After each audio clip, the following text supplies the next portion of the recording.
तो दोस्तों आज हम देखने वाले हैं एसएससी जीडी का सेट 4।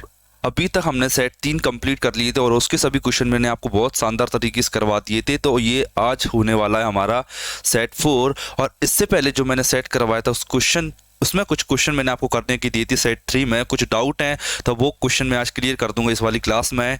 और अगर आप चैनल पर नए हो तो जल्दी से सब्सक्राइब कर लीजिए, क्योंकि मैं लगातार इसी टाइप की वीडियोज़ को लाता रहता हूँ। देखिए, बढ़ते हैं अपन क्वेश्चन की तरफ। अगर आप डीआई कुछ एक्स्ट्रा अच्छा देखना चाहते हैं तो आप डीआई की वीडियो देख सकते हैं। डीआई के 3 पार्ट में मैंने कंप्लीट करा रखी है। एसएससी सीजीएल लेवल के हैं, सारे प्रीवियस ईयर क्वेश्चन मैंने उसमें करा रखे हैं, तो आप ये वीडियो जरूर देख लेना।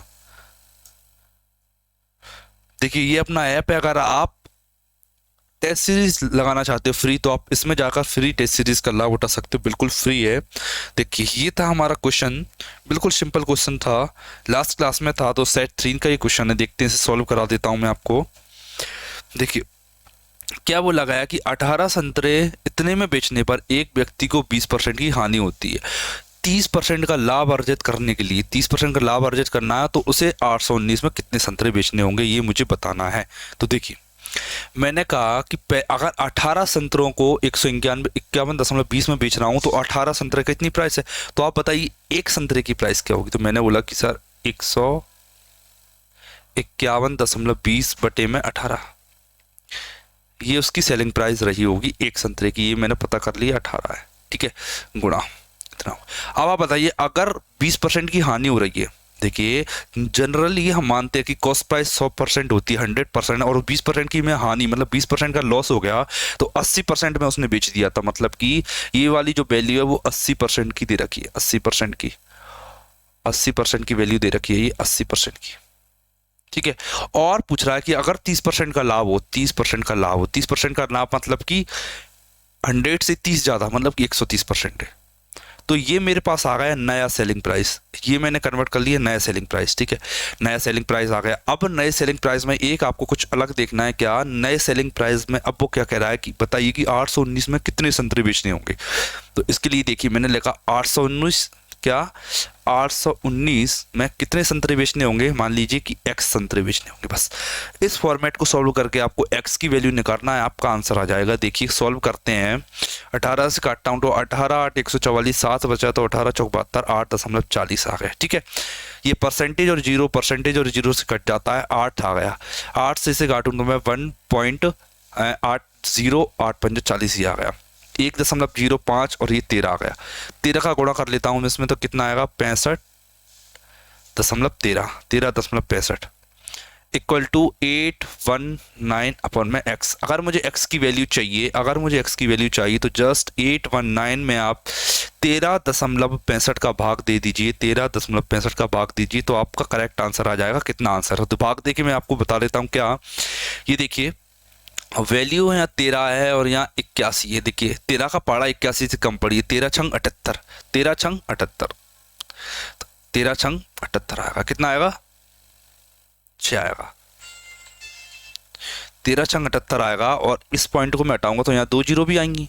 देखिए, स्टार्टिंग का डिजिट मेरा 6 है तो ये आंसर नहीं हो सकता, ये आंसर नहीं हो सकता। देखिए, अगर ये वाला आंसर होगा, मान लीजिए कि ये मेरा आंसर है तो एंड में 5 है तो 5 5 या 25, लेकिन यहाँ पे 0 है, यहाँ पर 0 है तो एंड में 5 नहीं होगा, केवल 6 0 पॉसिबल है। तो 60 मेरा आंसर हो जाता है। ये हमारा करेक्ट आंसर है, बिल्कुल वन लाइनर क्वेश्चन तक कुछ नहीं था इसमें। देखते हैं अपना नेक्स्ट क्वेश्चन क्या कहता है। देखिए, ये हमारा क्वेश्चन है, सिंपल क्वेश्चन है, केवल किस पर बेस्ड है ये, बॉड मास के रूल पर। अगर आपको बॉड मास का रूल क्लियर है तो आप इस क्वेश्चन को आसानी से कर सकते हो। देखिए, आप जानते हो हम छोटे छोटे ब्रैकेट को तोड़ते हुए चलते हैं। मैं पहले इस वाले पार्ट को सॉल्व करता हूँ। देखिए, इस वाले पार्ट को देखिए, ये 4 है और ये 5 है। देखिए, अगर मैं एलसीएम ले लूँ इनका, एक सेकेंड, यहाँ पे 2 का मल्टीप्लाई करूंगा मैं, 8 हो जाएगा। और इसमें भी 2 का मल्टीप्लाई करूंगा तो ये भी ये कितना हो जाएगा, 10 हो जाएगा। ये 5 उठ के 10 हो जाएगा। देखिए, तो 7 में से 3 जाएगा तो माइनस का 3 अपॉन में 8 बचेगा, माइनस का 3 अपॉन में 10। देखिए, 4/5 माइनस का 1/5 इंटू में क्या आया, ये कितना आया था, मैंने बताया था आपको, माइनस का 3/8। माइनस का 3/8, यहाँ माइनस माइनस प्लस हो जाएगा तो अपॉन में क्या बचेगा, 3/8। ये आ गया मेरे पास, आ गया, ठीक है। इस वाले पार्ट को मैंने कंप्लीट लिख लिया, ये मैंने लिख लिया, ठीक है। तो इसे मैं सबसे पहले सॉल्व कर लेता हूं। इस पार्ट को सोल्व कर, देखिए इधर 5 8 है, इधर भी 8 लगा लेता हूँ मैं, नीचे ऊपर 8 आ गया, तो ठीक है। 8 चौक 32, 32 और 3, 32 और 3 कितना होगा 35, 35 बटे में 40 आ जाएगा मेरे पास, 35 बटे में 40 आ गया, ठीक है। यहाँ तक मैं बढ़ जाता हूँ। अब आगे बढ़ते हैं, 35 बटे 40 गुणा में 1 बटे 5 लिखा हुआ है, पहले काट लेता हूँ मैं, 5 7 35 55 40, 7 बटे 8 आ गया। कितना आ गया 7 बटे 8। इसकी जगह मेरे पास कितना आ गया 7 बटे 8, और गुणा में क्या है 5 है बटे में, तो ये कितना हो जाएगा 7 बटे 40 हो जाएगा। ये हो गया मेरा 7 बटे में 40, प्लस में इधर कितना दे रखा है 33 बटे में 40 दे रखा है, और माइनस का 4 बटे 5 आया है। देखिए अब ये 40 है, ये भी 40 है, तो इसे भी 40 बना लेते हैं, 8 का गुणा करके ये भी 40 बन गया, 8, ये भी कितना बन गया 8 पंजे 40, ठीक है। एक सेकेंड, 8 पंजे 40, 8 चौक 32, हाँ ठीक है। कितना बन गया ये 8 चौक 32, ठीक है। तो 40 मेरा एलसीएम आ गया, 33 और 7, 33 और 7 कितना हो जाएगा 7 और 3 40, और 8 चौक 32, ठीक है। अगर मैं 40 में से 32 घटा दूँ तो मेरे पास आएगा 8 बटे में 40, 8 बटे 40 का मतलब होता है 1 बटे 5, तो ये मेरा आंसर हो जाता है, बिल्कुल करेक्ट आंसर हो जाता है 1 बटे 5। थोड़ा सा कैलकुलेटिव क्वेश्चन था क्योंकि इसमें बेस वैल्यू थोड़ी सी डिफरेंट थी, 5 8 4, इसीलिए इसका एलसीएम लेने में दिक्कत आ रही थी। लेकिन आप अगर करेक्ट एलसीएम ले लेते हो और आपकी कैलकुलेशन सही रहती है तो आंसर आपका आ जाता है। बढ़ते हैं अपन अपने नेक्स्ट क्वेश्चन की तरफ। देखिए नेक्स्ट क्वेश्चन ये डायरेक्टली क्वेश्चन बेस्ड है, अपने किस पर बेस्ड है, ये है अलजेब्रा के फॉर्मूला पर बेस्ड ये क्वेश्चन है। तो देखिए कौन सा फॉर्मूला इसमें अप्लाई होता है मैं आपको बताता हूं। इसके लिए आपको देखिए क्या करना होगा, मैं आपको बताऊं एक बार, ए क्यूब प्लस में b cube is equal to होता है a plus b a square minus का ए बी प्लस का ए बी स्क्वायर, ये हो जाता है, ठीक है।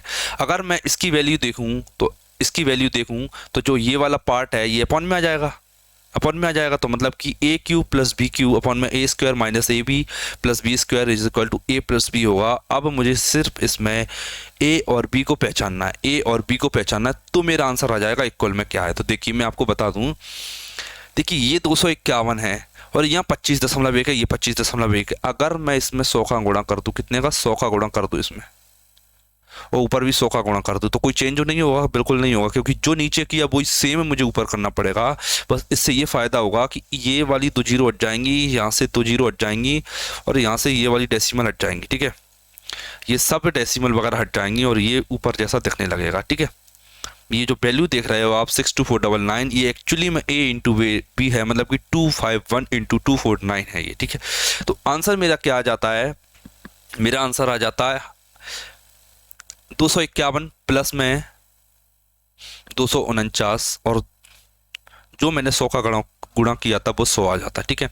251 और 249 मेरा हो जाएगा 500, 500 गुणा 100 आएगा मेरे पास, तो 2 जीरो और 2 जीरो 4, 4 जीरो आ जाती है मेरे पास, 4 जीरो, और 5 गुणा 10 की घात के मतलब एक ही मान 4 आ जाता है। अगर कोई गलती हो गई तो आप ज़रूर करेक्ट कर देना कमेंट बॉक्स में, कोई गलती हो जाती क्वेश्चन करते के दौरान, ठीक। बढ़ते अपने नेक्स्ट क्वेश्चन देखते हैं क्या बता रहा है नेक्स्ट क्वेश्चन।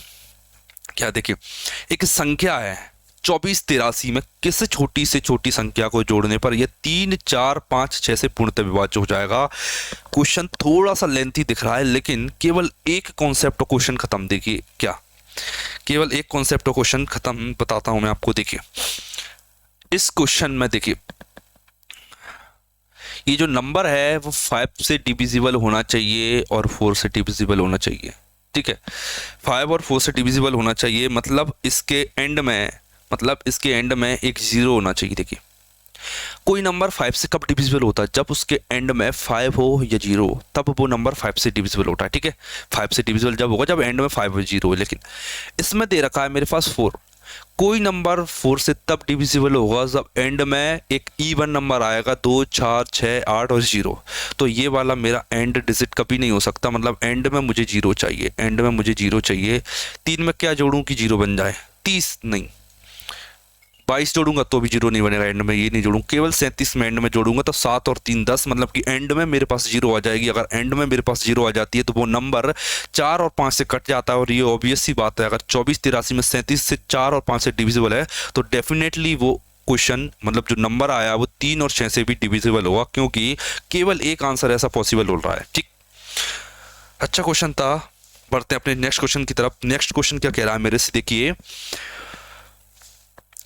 नेक्स्ट क्वेश्चन क्या कह रहा है कि दो संख्याएं, क्या दो संख्या दे रखी है मेरे पास 9:11 के अनुपात में वो दो संख्याएं, यदि उनका महत्तम समावर्तक मतलब कि HCF 23 है तो दोनों संख्याओं में कितना अंतर होगा। मैं आपको बताऊं तो 9 और 11 में कितना कॉमन है, 9 और 11 में कितना कॉमन है। मैंने बोला सर केवल एक कॉमन है, 9 और 11 में एक कॉमन है।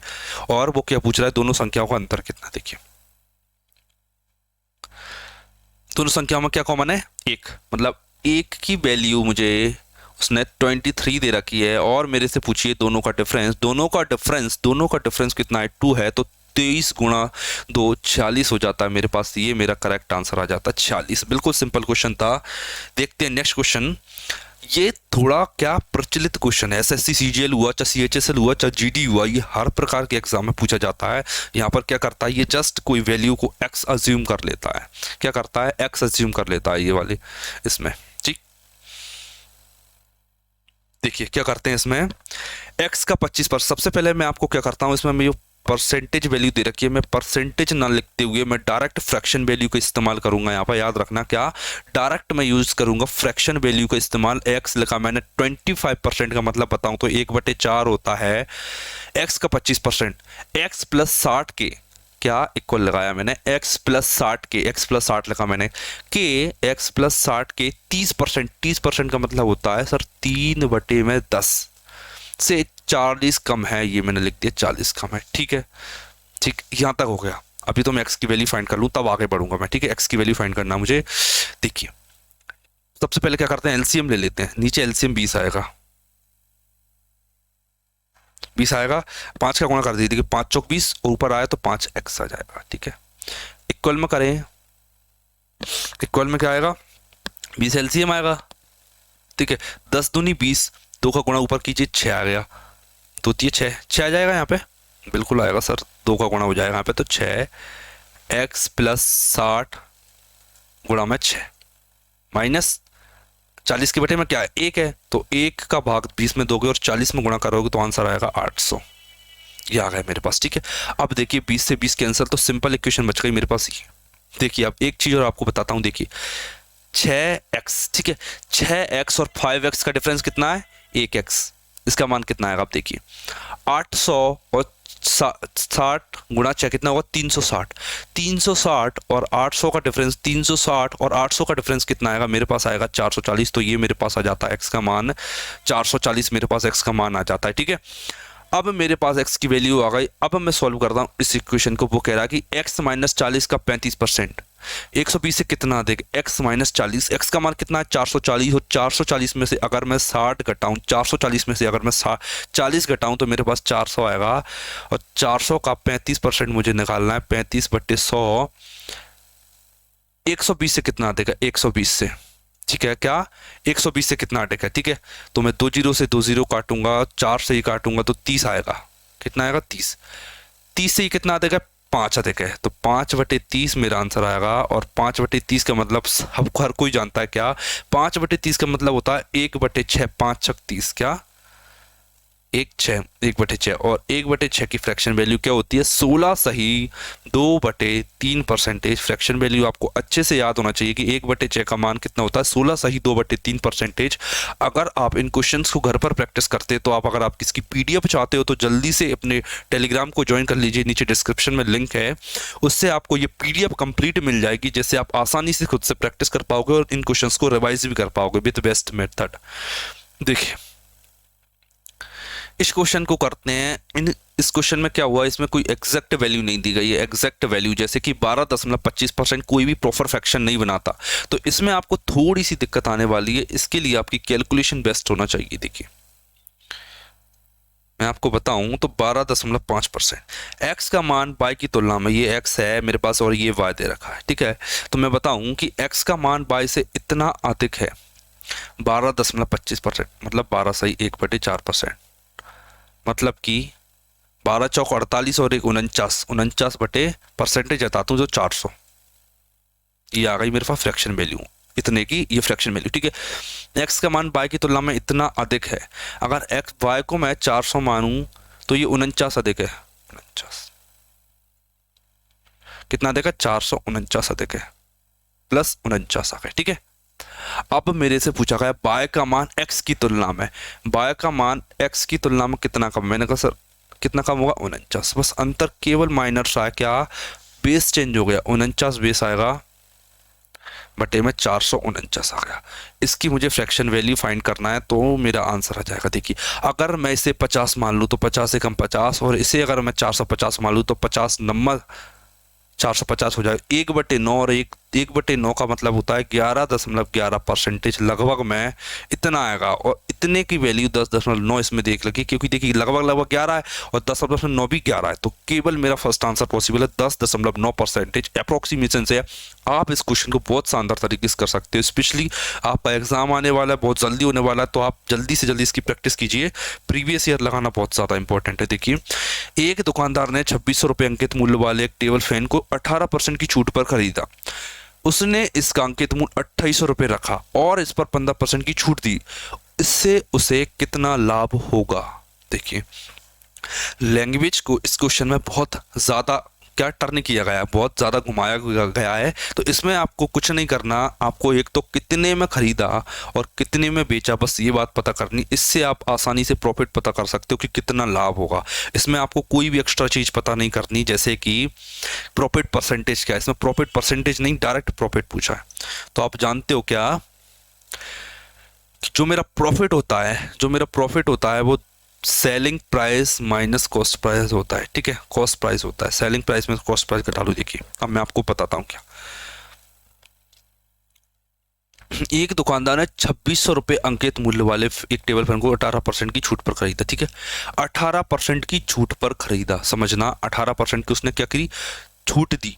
देखिए अगर कोई चीज 100% उसका अंकित मूल्य 18% की छूट दोगे उस पर, 100 पर 18% की छूट मतलब कि 82%, उसका उसने कितने में खरीदी, 82% में खरीदी, 82 में, मतलब कि उसने 2600 का 82% में खरीदी, 82%, ये आ गया उसका सेलिंग प्राइस कि कितने में उसने सेल किया। अब देखिए खरीदी, सॉरी ये कॉस्ट प्राइस है, एक मिनट,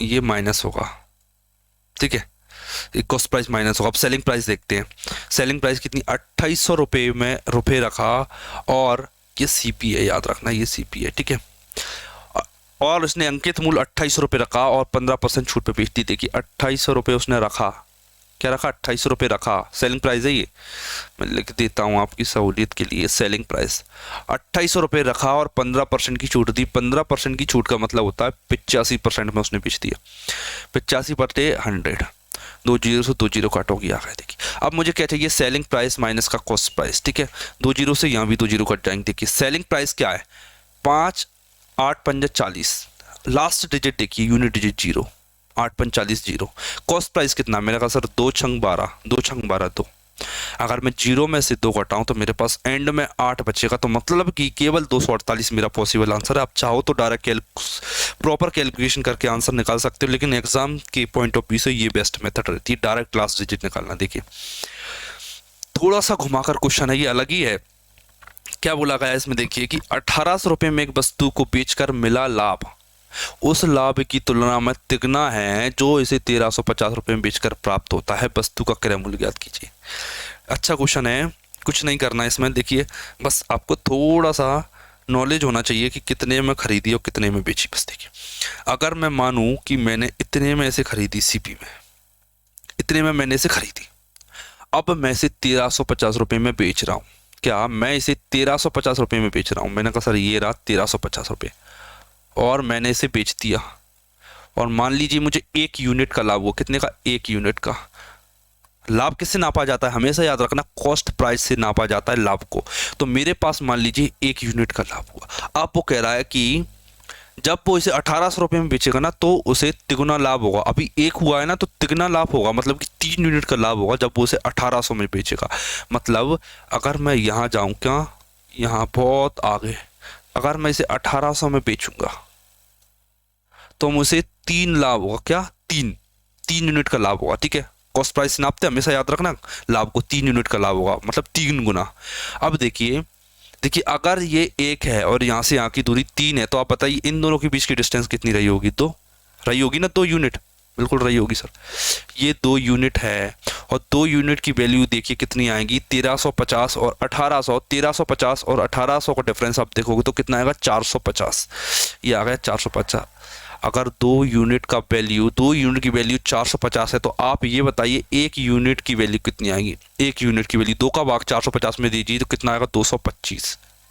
225, ठीक है। सीपी से 225 ज़्यादा है, सीपी से 225 ज़्यादा है 1350। अगर मैं 1350 में से 225 घटा दूं तो मेरे पास कॉस्ट प्राइस आ जाएगी, मतलब कि 1350 minus 225 is equal to 1125।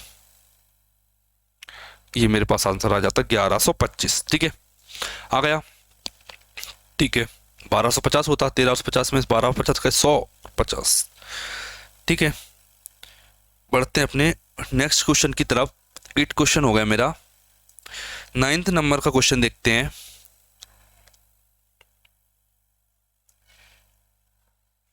9th question देखते हैं अपना क्या।